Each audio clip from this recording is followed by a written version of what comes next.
ചെറുകഥ മീനാക്ഷി അമ്മയുടെ മരണം. മീനാക്ഷി അമ്മ മരിക്കുകയായിരുന്നു. അവരുടെ കിടപ്പുമുറിയിലും ഉമ്മറത്തളത്തിലും മുറ്റത്തും ജനങ്ങൾ നിറഞ്ഞു കഴിഞ്ഞു. അന്ന് രാവിലെ തൻ്റെ തൊണ്ടയിൽ എന്തോ വസ്തു തടഞ്ഞിരിക്കുന്നു എന്ന് മീനാക്ഷി അമ്മ പറഞ്ഞപ്പോൾ ഡോക്ടറെ കൊണ്ടുവരാൻ പെട്ടെന്ന് ഓടിപ്പോയതിനെപ്പറ്റി അവരുടെ അനുജൻ അപ്പുക്കുട്ടൻ നായർ ജനങ്ങൾക്ക് പലതവണയും പറഞ്ഞുകൊടുത്തു.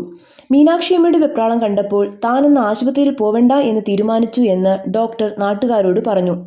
മീനാക്ഷിയമ്മ ആദ്യത്തിൽ അച്ഛൻ്റെ പേഷ്യൻ്റായിരുന്നു. അച്ഛൻ മരിച്ചപ്പോൾ എൻ്റെ പേഷ്യൻ്റായി. ഡോക്ടർ ഒരു ചെറു മന്ദഹാസത്തോടെ പറഞ്ഞു.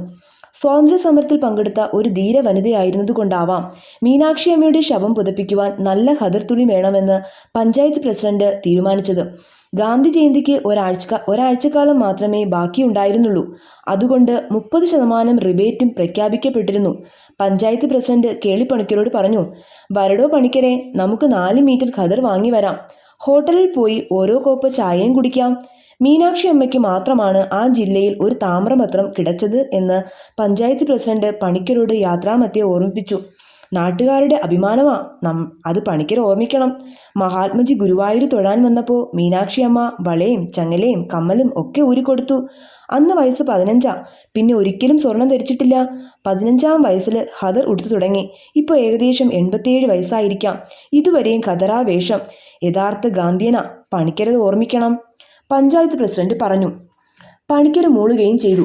മുറ്റത്ത് സപ്പോട്ട മരത്തിന്റെ കീഴിൽ കസേരകളിട്ട് ഡോക്ടറും മറ്റു വേണ്ടപ്പെട്ടവരും ഇരുന്നിരുന്നു. ഇടയ്ക്കിടെ സംഭാഷണം നിർത്തിവെച്ച് ഡോക്ടർ രോഹിണിയുടെ മുറിയിലേക്ക് പ്രവേശിക്കുകയും അവരുടെ രോഗസ്ഥിതി മനസ്സിലാക്കുകയും ചെയ്തു. അയാൾ അനുഗമിച്ച ബന്ധുക്കളുടെ കണ്ണുകൾ അയാളുടെ മുഖത്ത് തന്നെ പരതിക്കൊണ്ടിരുന്നു. ഗൗരവഭാവം കൈവിടാതെ ഡോക്ടർ തന്റെ കടമകൾ നിർവഹിച്ചു.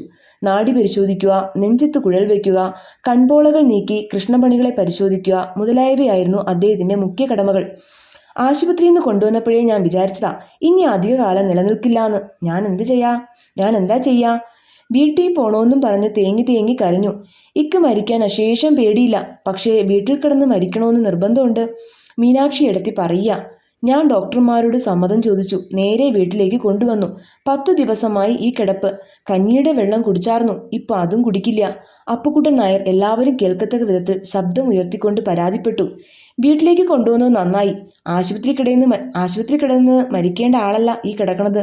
നാട്ടുകാർക്ക് കാണപ്പെട്ട ദൈവാ മീനാക്ഷി എടുത്തി, അയൽക്കാരിയായ ഭാർഗവതി ടീച്ചർ പറഞ്ഞു. അവരുടെ ഉച്ചത്തിലുള്ള സംഭാഷണം കേട്ട് ഗേറ്റിനരികിൽ നിന്നിരുന്ന സ്കൂൾ മാസ്റ്റർമാർ ചരലിലൂടെ ഓടി വന്നു.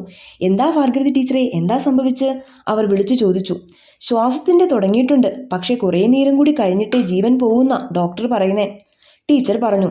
ബോംബെയിൽ നിന്ന് ഗോപൻ മേനോൻ പുറപ്പെട്ടിട്ടുണ്ടാവും. കൊച്ചിയിൽ ഉച്ചയാവുമ്പോൾ എത്തും. പിന്നെ കാറിൽ ഇവിടെ എത്താൻ ചുരുങ്ങിയത് 3 മണിക്കൂറാവും. ആകെ കൂടി ഒരു മകനാ, ആണും പെണ്ണുമായിട്ട്. ഒരാളേ ഉള്ളൂ. അതിനെ കാണാണ്ട് മീനാക്ഷിയെടുത്തി മരിക്കില്ല, തീർച്ചയാ. തൻ്റെ മകൻ്റെ കയ്യിൽ നിന്ന് തീർത്ഥം വാങ്ങി കുടിച്ചിട്ടേ അവരുടെ ആത്മാവ് പോവൂ, ഒരു സന്ദർശകൻ പറഞ്ഞു. രമണിയെ, എന്താ ഇന്ന് പുലർച്ചെ ഉണ്ടായത്? ഡോക്ടറെ കൊണ്ടുവരാൻ വിശേഷിച്ച് എന്താ ഉണ്ടായത്? ഭാർഗവതി ടീച്ചർ അപ്പുക്കുട്ടൻ നായരുടെ മകൾ രമണിയോട് ചോദിച്ചു. അവൾ മീനാക്ഷി അമ്മയുടെ കാലടികൾക്ക് ചൂട് പകരുവാനായി അവൻ നിരന്തരം തിരുമുകയായിരുന്നു. തൊണ്ടയിൽ എന്തോ സാധനം തടഞ്ഞിരിക്കുന്നു എന്ന് പറഞ്ഞു. നോക്കിയപ്പോൾ ദൃഷ്ടിയും ഭാവവും ഒന്നും അത്ര പന്തിയല്ല. കണ്ണിൻ്റെ കൃഷ്ണമണി മേപ്പോട്ട് പോവായിരുന്നു. ചിരി കൊടുന്നുണ്ടായിരുന്നു. ഞാൻ അച്ഛനെ വിളിച്ച് ഡോക്ടറെ കൊണ്ടുവരാൻ പറഞ്ഞു. അപ്പം തന്നെ ശ്വാസത്തിൻ്റെ തുടങ്ങിയിരിക്കുന്നു. തൊണ്ടയിൽ കഫം കെട്ടിയിരിക്കുന്ന ഞങ്ങൾ ആദ്യം തോന്നിയത്, രമണി പറഞ്ഞു. മീനാക്ഷി അടുത്തേക്ക് അപ്പോൾ ബോധം ഉണ്ടായിരുന്നോ? ഭാർഗവതി ടീച്ചർ ചോദിച്ചു. ബോധം ഉണ്ടായിരുന്നു. ഇടയ്ക്ക് ബോധം പോവും, പിന്നെയും ചിലപ്പോൾ ബോധം വരും. അപ്പോൾ ഒരു കൂട്ടം പറഞ്ഞുകൊണ്ടിരിക്കും, രമണി പറഞ്ഞു. ഗോപനെ കാണണമെന്ന് പറഞ്ഞോ? ഒരാൾ ചോദിച്ചു. ഗോപേട്ടനെ കാണണമെന്ന് പറഞ്ഞില്ല, പച്ച ജാക്കറ്റ് കൊണ്ടുവരാൻ പറഞ്ഞു, രമണി പറഞ്ഞു. ഒരിക്കലും ഓപ്പോള് പറഞ്ഞു പച്ച ജാക്കറ്റ് തുന്നിച്ചിടാൻ വലിയ ആഗ്രഹമായിരുന്നു എന്ന്. ഇപ്പോഴത്തെ കാര്യമല്ല കേട്ടോ പറയണത്. മഹാത്മജിയെ കാണാൻ പോയതിൻ്റെ കുറേ കാലം മുമ്പെയാ. മഹാത്മജിയെ കാണേണ്ട ശേഷം വെള്ള കതറല്ലേ വേഷം? അപ്പുക്കുട്ടൻ നായർ മൂക്ക് പിഴിഞ്ഞുകൊണ്ട് ചോദിച്ചു. മുറ്റത്തിരുന്നിരുന്ന ഡോക്ടർ അടുക്കളക്കാരനോട് 1 കപ്പ് ചായ കൊണ്ടുവന്ന് തരാൻ ആജ്ഞാപിച്ചു. രാവിലെ ഒന്നും കഴിച്ചില്ല. അപ്പുക്കുട്ടൻ നായർ വന്ന് വിളിച്ചപ്പോൾ ഇറങ്ങിപ്പോന്നു. രോഗികൾ ക്യൂവിൽ നിൽക്കണുണ്ടായിരുന്നു. ഇപ്പോഴും അവറ്റവിടെ നിൽക്കുന്നുണ്ടാവും. മീനാക്ഷി അമ്മ ഈ കിടപ്പിൽ കിടക്കുമ്പോൾ എനിക്ക് വീട്ടിലേക്ക് മടങ്ങാൻ വയ്ക്കുമോ? ഡോക്ടർ ചുറ്റുമുള്ളവരോട് ചോദിച്ചു. ആശുപത്രിയിൽ തന്നെ കൊണ്ടുപോയാൽ രക്ഷപ്പെടുമോ? ഒരാൾ ചോദിച്ചു. ഡോക്ടർ വിഷണനായി തലയാട്ടി. ഇനി രക്ഷപ്പെടില്ല, ശ്വാസത്തിൻ്റെ തുടങ്ങിക്കഴിഞ്ഞു. ഇനി രക്ഷപ്പെടണമെങ്കിൽ ദൈവം തമ്പുരാൻ തന്നെ മുൻകൈ എടുക്കണം, ഡോക്ടർ പ്രസ്താവിച്ചു. ഇന്ന് ഞായറാഴ്ച, മരിച്ചവർ നേരെ സ്വർഗത്തിൽ പോവും. മരിക്കാൻ പറ്റിയ ദിവസമാണ്. ഇന്നലെ ഏകാദശിയായിരുന്നു, ഇന്ന് ദ്വാദശി. അമ്പലത്തിൻ്റെ മേൽശാന്തി പറഞ്ഞു.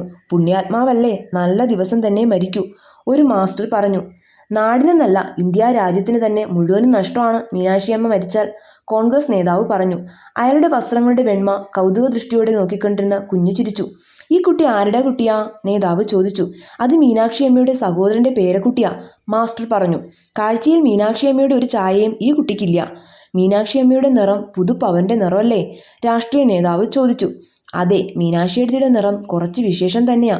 അമ്പലച്ചിറയിൽ കുളിക്കാൻ പോകുമ്പോൾ അവരുടെ കുളിയും നീരാട്ടും കാണാൻ കോലോത്തി തമ്പ്രാക്കന്മാർ പൊന്തേല് പിന്നിൽ ഒളിച്ചിരിക്കുമെന്ന് പറഞ്ഞു കേട്ടിട്ടുണ്ട്.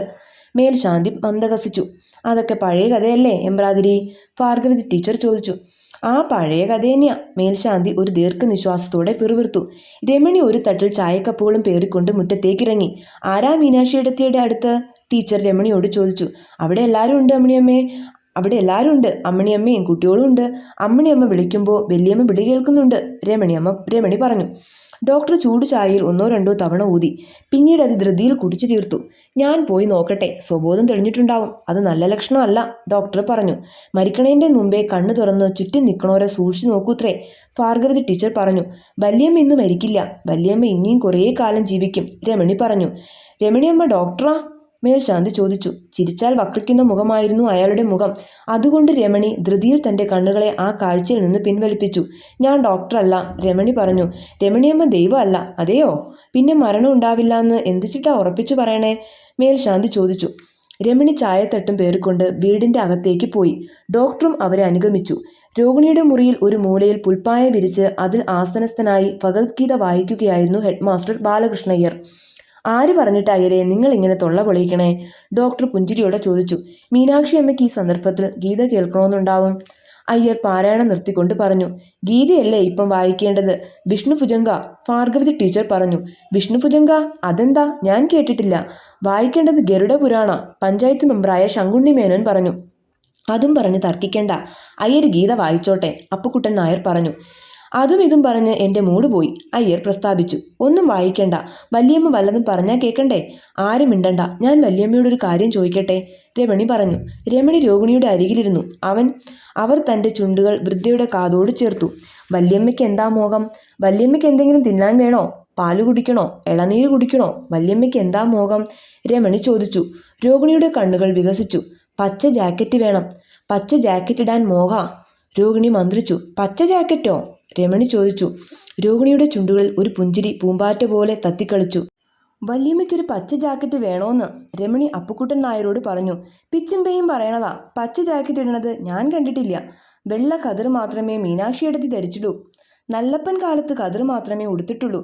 എന്നിട്ടിപ്പോൾ മരിക്കാൻ കാലത്ത് പച്ച ജാക്കറ്റ് വേണോന്ന് പറയണോ? വേറെ വല്ലതും ചോദിക്കുകയായിരിക്കും. ഓറഞ്ചും പച്ചയും നിറമുള്ള ദേശീയ പതാക കൊണ്ടുവരാൻ പറഞ്ഞതാവും, പഞ്ചായത്ത് മെമ്പർ ശങ്കുണ്ണി മേനോൻ പറഞ്ഞു. മഹാത്മജിയുടെ ശിഷ്യയായിരുന്നു, അതുകൊണ്ട് രഘുപതി രാഘവ പാടിക്കളയാം. രമണിക്ക് വശമുണ്ടോ ആ പാട്ട്? എന്നാ പാടിക്കൊടുക്ക്. വല്യമ്മയ്ക്ക് പാട്ടൊന്നും കേൾക്കാൻ താല്പര്യമില്ല.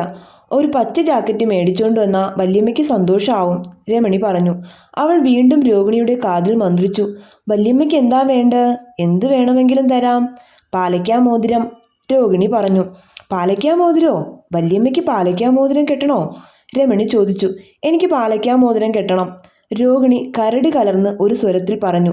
അവരുടെ മാർവിടം ശ്വാസോച്ഛ്വാസത്തിൻ്റെ താളത്തിനൊത്ത് തുള്ളിക്കൊണ്ടിരുന്നു. ഡോക്ടർ അവരുടെ നാഡി പരിശോധിച്ചു. പൾസ് കിട്ടുന്നില്ല, അയാൾ പിറുപിറുത്തു. പിച്ചും പേയും പറയുക, അപ്പുക്കുട്ടൻ നായർ പറഞ്ഞു. ഞാൻ അലമാരയിന്ന് ഇൻ്റെ പാലയ്ക്കാ മോതിരവും ഒരു പച്ച പട്ടു ബ്ലൗസും എടുത്തോണ്ട് വരാം. പാവം വല്യമ്മ, മരിക്കണേൻ്റെ മുമ്പേ എല്ലാ മോഹവും ഞാൻ സാധിപ്പിക്കും. രമണി കട്ടിലിൽ നിന്ന് എഴുന്നേറ്റ് മുറിവിട്ടു പോയി. മീനാക്ഷിയെടുത്തി പഴയ കാര്യങ്ങൾ ഓർമ്മിച്ച് പറയുക. പണ്ട് മീനാക്ഷിയെടുത്തിക്ക് ഒരു പാലയ്ക്കാ മോതിരം ഉണ്ടായിരുന്നു, കടും പച്ച നിറത്തിൽ. അത് കെട്ടിയിട്ട് പരൂരമ്പലത്തിൽ ശിവരാത്രി തൊടാൻ പോയത് എനിക്ക് നല്ല ഓർമ്മയുണ്ട്, അപ്പുക്കുട്ടൻ നായർ എല്ലാവരോടും കൂടി പറഞ്ഞു. തുളസി വെള്ളം കുറച്ച് കൊടുത്തോളെ, ഭാർഗവതി ടീച്ചർ പറഞ്ഞു. തീർത്ഥം ഞങ്ങൾ എല്ലാവരും കൊടുത്തു, രാവിലെ തന്നെ കൊടുത്തു.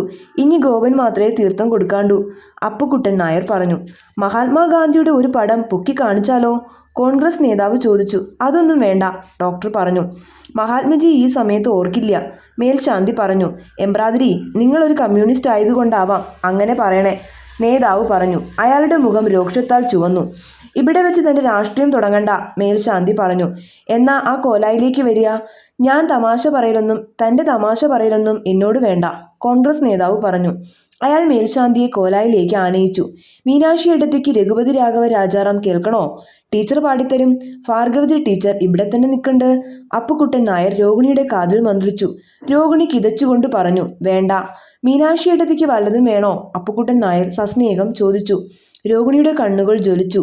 അവരുടെ ചുണ്ടുകൾ വിറച്ചു. പച്ച ജാക്കറ്റ്, പാലക്കാ മോതിരവും, പിന്നെ ഒന്നും വേണ്ട. പിച്ചും പേയും പറയണ അല്ലേ ഡോക്ടറെ? ടീച്ചർ ചോദിച്ചു. ഡോക്ടർ തലകുലുക്കി. പാലക്കാ മോതിരം, രോഹിണി സ്പഷ്ടതയോടെ പറഞ്ഞു. അവരുടെ കണ്ണുകൾ എല്ലാവരുടെയും മുഖങ്ങൾ പരിശോധിച്ചു. അയ്യോ ഡോക്ടറെ, സമയായോ? അപ്പുക്കുട്ടൻ നായർ ചോദിച്ചു. പാലക്കാ മോതിരം, രോഹിണി ദുർബലമായ ഒരു സ്വരത്തിൽ പറഞ്ഞു.